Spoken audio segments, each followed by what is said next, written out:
Oke, hai teman-teman. Eh, Kenapa harus melanjutkan sekolah di masa pandemik ini? Saya akan membahas, ya, kenapa inilah momen yang paling tepat buat kita melanjutkan pendidikan kita, ya. Ada 6 alasan yang mau saya sampaikan, ya. Silakan simak video ini. Oke, video ini hanya untuk mereka-mereka yang masih memiliki passion atau semangat melanjutkan sekolah, melanjutkan pendidikannya atau mendapatkan gelar, ya. Baik itu untuk menambah wawasan atau gelar untuk misalnya kepangkatan begitu ya. Jadi buat teman-teman yang tidak tertarik melanjutkan pendidikan gitu ya, ini bukan video buat Anda ya. Tapi untuk mereka yang ingin menambah wawasan ya, menambah gelar, saya mau katakan inilah waktu yang terbaik. Kenapa? Saya akan berikan 6 alasan. 1. Alasan yang pertama, kelasnya online. Oke. Jelas ya, kelihatan. Sebelum pandemik, Anda harus datang ke kelas, hadir di situ secara fisik. Tapi ketika kelas sekarang online, Anda nggak perlu.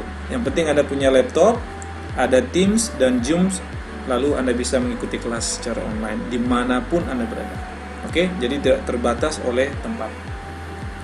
Itu satu. Yang kedua, persyaratannya lebih ringan dan bisa menyusul. Saya masih ingat dulu ketika ngambil S2 itu TPA dan TOEFL itu harus sudah ada ketika kita mendaftar, itu harus sudah lulus gitu. Tapi sekarang ya akibat pandemik banyak kelas TOEFL yang di-cancel, juga TPA yang di-cancel gitu ya. Akhirnya universitas itu memberikan keringanan ya. Bahkan ITB sendiri menuliskan ya, di pengumumannya menuliskan bahwa TPA dan TOEFL bisa menyusul. Jadi itu bisa menyusul, tidak menjadi persyaratan utama ketika Anda melamar S2 atau S3 di ITB ya. Nah, bahkan sekarang juga banyak TPA dan TOEFL yang sudah bisa dilakukan secara online gitu ya. Jadi sangat fleksibel. Oke. Baik, itu yang kedua. Lalu yang ketiga yaitu tugas-tugas kuliah online ya.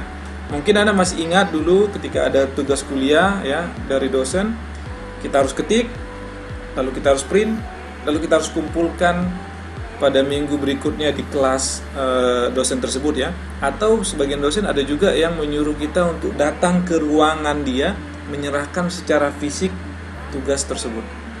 Sekarang tidak berlaku lagi ya. Di masa pandemik ini kita diberikan tugas, kita ketik, kita kirimkan via email ya.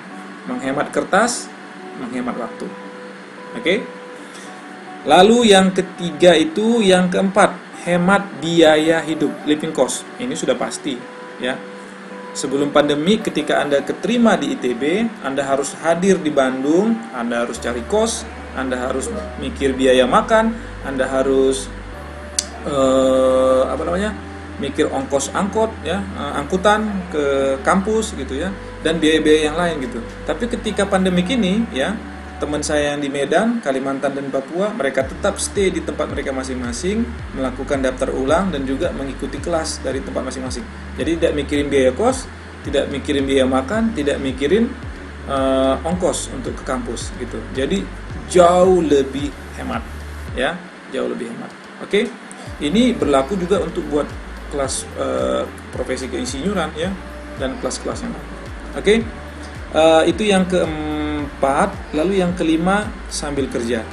Saya contohnya mahasiswa yang sambil bekerja. Saya program doktor tapi sambil bekerja gitu ya.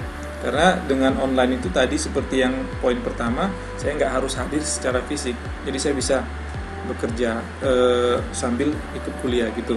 Memang ada kadang-kala seperti saya lagi sibuk bekerja, lalu ada kelas, saya pasang handphone, pasang headset, lalu saya mendengarkan. Memang tidak 100% ya bisa mengikuti ketika kita benar-benar lagi sibuk, lagi kerja gitu. Tapi jangan takut. Alasan yang keenam ada, yaitu apa? Direkam. Semua kelas kita itu direkam ya.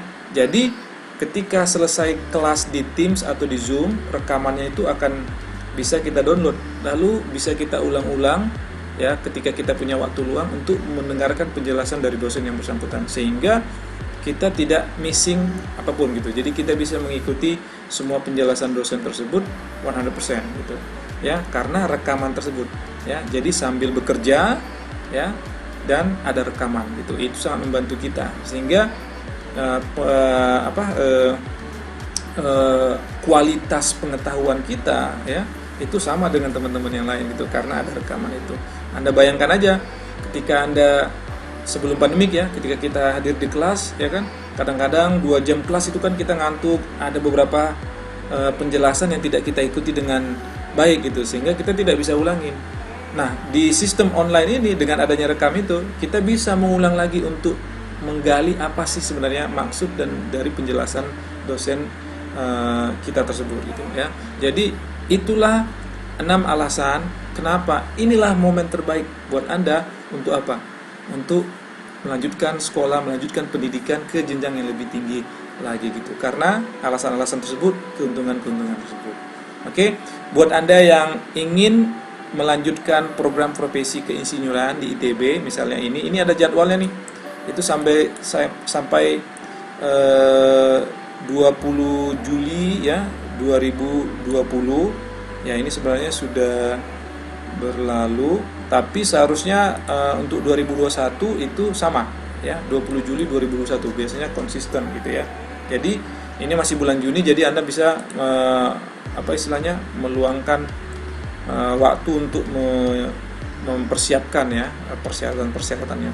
Begitu pula untuk program doktor itu sampai 10 Juli, program magister itu sampai 10 Juli. Jadi masih ada waktu.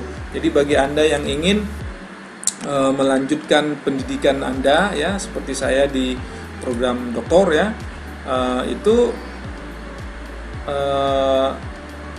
itu bulan Juli tanggal 10 atau profesi tanggal 20 ya. Itulah batas waktunya gitu buat Anda mempersiapkan semua persyaratan-persyaratannya gitu ya. Itu nggak banyak, bisa dicek di link dan juga di video-video saya yang sebelumnya tentang doktor dan profesi insinyur itu ada ya. Kurang lebih seperti itu ya. Saya adalah orang yang berpikir bahwa pendidikan itu sangat penting buat kita gitu ya. Bukan hanya menambah wawasan saja sebenarnya dan untuk karir atau kepangkatan, tapi juga sebenarnya pendidikan itu, sekolah itu mengajar kita untuk berpikir kritis secara berkelanjutan gitu ya. Lalu mengajar kita juga untuk menyelesaikan suatu masalah secara objektif berdasarkan data yang ada gitu, dan aplikasinya itu ya ke semua bidang kehidupan gitu ya. Jadi ketika ada masalah kita tahu bagaimana cara menanggulangi, kemana kita harus mencari datanya gitu, dan bagaimana kita cara menyelesaikannya gitu. Lalu berpikir kritis juga itu diajarin ya, sehingga dengan demikian itu ya kualitas kehidupan kita pun secara otomatis akan naik gitu ketika pendidikan kita juga ya. Jadi itu kurang lebih kenapa Anda harus melanjutkan sekolah atau pendidikan Anda di masa pandemi COVID ini ya. Kenapa, itu alasannya. Oke, itu aja video saya hari ini. Kali ini salam sukses buat semuanya. Semoga Anda semakin semangat setelah melihat video ini ya, untuk melanjutkan pendidikan Anda ke jenjang yang lebih tinggi. Oke, sukses semuanya. Selamat berkarya dimanapun Anda berada. Ciao.